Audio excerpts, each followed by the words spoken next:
دلوقتي بقى هكلمك عن اهم المزارات والاماكن اللي تروحها في مكه. المزارات اللي في مكه كلها مزارات دينيه، ودي لو انت جاي مع شركه سياحه بتحددوا يوم معين وبتاخدوا الاتوبيس من الصبح وبتلفوا عليها كلها، وبتكونوا مخلصين زيارتهم كلهم قبل الظهر. زي جبل عرفات، اشهر واهم مكان في مكه بعد المسجد الحرام، بعيد شويه عن مكه بتاع 22 كيلو كده، بيسموه برضو جبل الرحمه. طبعا الوقوف على جبل عرفات او عند جبل عرفات هو فرض اثناء الحج، ممكن تروح هناك بالقطر بتاع المشاعر، انما في العمره انت ممكن بس تروح هناك وتتصور وكده، مفيش مشكله، مكان عادي مفتوح. تاني مكان هو دار الارقم ابن ابي الارقم. بص، هو مفيش مكان دلوقتي موجود على الارض اسمه دار الارقم ابن ابي الارقم. المكان ده اصلا كان بيت ايام الدعوه الاسلاميه، بس المكان ده بعدين اتحول لمدرسه، بس دلوقتي هو مش موجود اصلا. البيت ده كان موجود على جبل الصفا. اقرب مكان ليه حاليا هو بوابه الارقم ابن ابي الارقم اللي جوه المسجد الحرام، يعني ده مش مكان انت هتروح تزوره. ما اعرفش الحقيقه الناس بتقول عليه من المزارات ليه، مفيش دلوقتي مكان اسمه كده. ثالث مكان تروحه او تاني مكان يعني هو غار حراء. طبعا غار حراء هو المكان اللي نزل عليه الوحي على سيدنا محمد. الغار ده موجود على جبل اسمه جبل النور، على ارتفاع اكتر من 630 متر كده من الارض. تشوف من فوق مكه كلها والحرم كله، بس طبعا مش بتشوف الكعبه نفسها عشان الادوار اللي اتعملت في المسجد الحرام اثناء التوسعات. طلوع الجبل ده عاوز مجهود شويه لغايه ما توصل للغار، فممكن ما يكونش مناسب لكل الناس. اغلب الرحله بتكون طالعه على صخور شبه السلالم كده، بتاخد ساعه ونص ساعتين لغايه ما توصل للقمه وتوصل للغار. الغار نفسه مكان ضيق، ما بياخدش اكتر من 5 افراد في وقت واحد. في الطريق وانت طالع فوق اماكن ممكن تشتري منها حاجه تاكلها او تشربها. اغلب الناس بتطلع بعد الفجر على طول عشان الوقت بيكون نهار، وما يضيعوش طبعا اي صلوات. We think how our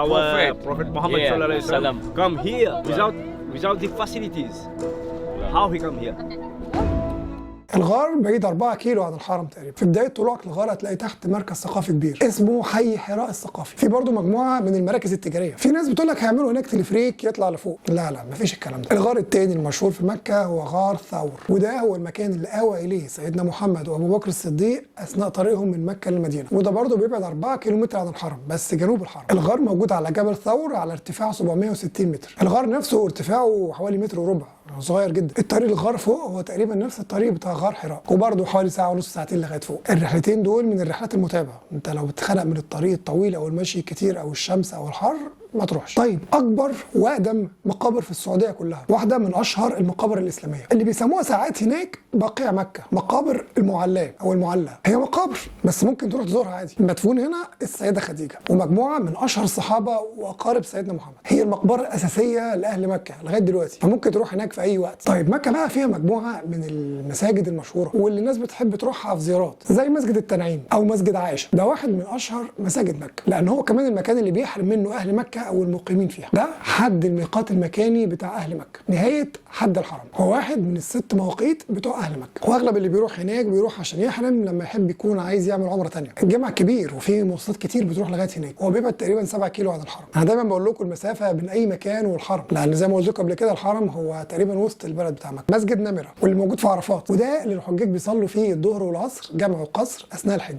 يوم وقفه عرفه. المسجد كبير وبياخد حوالي 400 الف مصلي في وقت واحد. المسجد كمان ليه اسماء تانية زي ابراهيم الخليل ومسجد عرفه ومسجد عرنه. بس خلي بالك لو رايح حج في جزء من الجامع ده بيكون داخل حدود عرفه وجزء خارج حدود عرفه. في كمان مسجد مشهور في مكه اسمه جامع عائشه الركحي. هو جامع جديد بس اخد شهره كبيره، وده لان هو جامع كبير والتصميم المعماري بتاعه متميز. مسجد تاني مشهور برضه بس هو صغير شويه اسمه مسجد البيعه، او برضه بيسموه مسجد العقبه. اتسمى كده لان هو اللي اتعمل فيه بيعه العقبه، موجود في وادي منى 300 متر من جبره العقبه. مسجد الخيف ده بقى مسجد كبير جدا، موجود عند منى بالظبط، اكيد هتشوفه لما تروح تحج. موجود عند الجمره الصغرى، ده المكان اللي كان بيصلي فيه سيدنا محمد في منى. في بقى جامع جديد حاليا هناك اسمه جامع الملك عبد الله بن عبد العزيز. ده موجود في منطقه كبيره جدا في مكه، هي لسه حاليا تحت الانشاء وقت تصوير الفيديو ده. المنطقه دي هيبقى اسمها مسار. المنطقه دي هي منطقه طويله جدا من اول الحرم لغايه محطه قطار الحرمين في غرب مكه، حوالي طول 3 كيلو متر في عرض 320 متر. هيكون فيها مولات ومساجد وفنادق ومساكن وبلازا كبيره ومنطقه متاجر كبيره جدا. دي هتبقى اهم وافضل منطقه في مكه كلها. وجامع الملك عبد الله اللي بقول لكم عليه موجود في نص المنطقه دي بالظبط. من قلب مكه المكرمه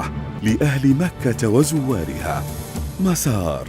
دي كانت اشهر المزارات الدينيه اللي في مكه، بس في اماكن تانية برضو في مكه ممكن تروحها وهي اماكن مشهوره جدا، زي مثلا برج الساعه، البرج الطويل اللي قصاد الحرم على طول ده، اللي فيه الساعه الكبيره دي في القمه بتاعته. البرج ده والابراج ال6 اللي حواليه بيسموهم وقف ابراج الساعه، كان اسمهم ابراج البيت قبل كده، وبرضو هم معروفين باسم وقف الملك عبد العزيز. بس انت اكيد مش هتوه عن المكان ده يعني. المكان ده اصلا هو اللي الناس بتدور عليه من بعيد لما يكونوا حابين ان هم يروحوا الحرم، باين من كل مكان في مكه تقريبا. برج الساعه اصلا هو اطول برج في السعوديه كلها، واحد من اطول ناطحات السحاب في العالم. الحقيقه الارقام المرتبطه بالمجمع ده ارقام كبيره. اكبر ساعه في العالم 43 متر، اعلى ساعه في العالم، اغلى مبنى تجاري في العالم اكتر من 400 مصعد، ومجمع تجاري كبير على 5 ادوار بين السبع مباني. المبنى الرئيسي للمجمع ده اللي هو برج الساعه موجود في متحف اسمه متحف برج الساعه، ده موجود في اخر 4 ادوار في المبنى. المتحف ده فيه تاريخ انشاء المبنى وامور تعليميه تانية خاصه بالفلك والكون، والدور الاخير فيه منصه كبيره ممكن تشوف منها الحرم من فوق، وكمان في جامع ممكن تصلي فيه لو جاء وقت الصلاه وانت موجود فوق. المعرض يحوي معروضات وشاشات بث من أقمار صناعية عدة، ويعد واحدا من أهم المراكز التي تقدم المعلومات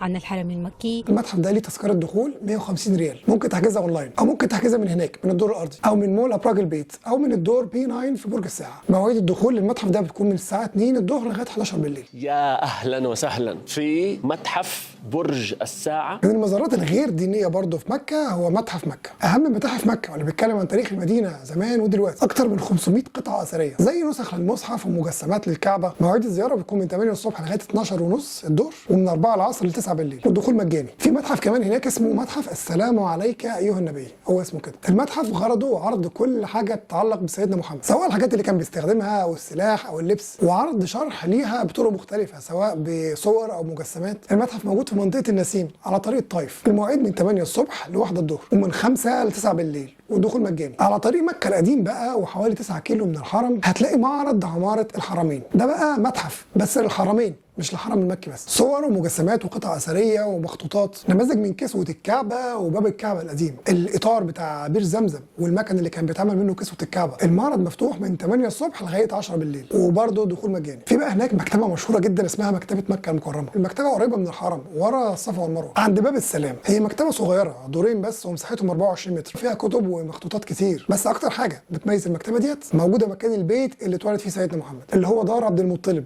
جد الرسول عليه الصلاه والسلام. ناس كتير بتروح المكان ده علشان السبب دوت بس. ودلوقتي خلونا نتكلم شويه عن اهم الاسواق والمولات واماكن الشوبينج اللي موجوده في مكه، الاماكن اللي تشتري منها ملابس او هدايا او اكل او اي حاجه في مكه. نبدا الاول بافضل مكان، مول ابراج البيت، اكبر واهم واشهر مركز تجاري في مكه كلها، اللي هو برج الساعه اللي كلمتكم عنه من شويه. نفس المبنى ده اول 5 ادوار، هو ده مول ابراج البيت. هنا موجود كل حاجه تقريبا، 4000 متجر، من البراندات الكبيره للسوبر ماركتات لمحلات الهدايا الصغيره، ومجموعه كبيره من المطاعم والكافيهات. باب المول ده قصاد الحرم على طول، نفس المدخل بتاع برج الساعه. تاني مركز تجاري هقول لك عليه هو اسواق الخليل، موجوده في شارع ابراهيم الخليل، شغال 24 ساعه كل يوم، موجود على شمال ابراج البيت بس الشارع اللي ورا، اسمه برضه اسواق الخليل جبل عمر. برضه هنا متاجر ومطاعم وكافيهات كتير.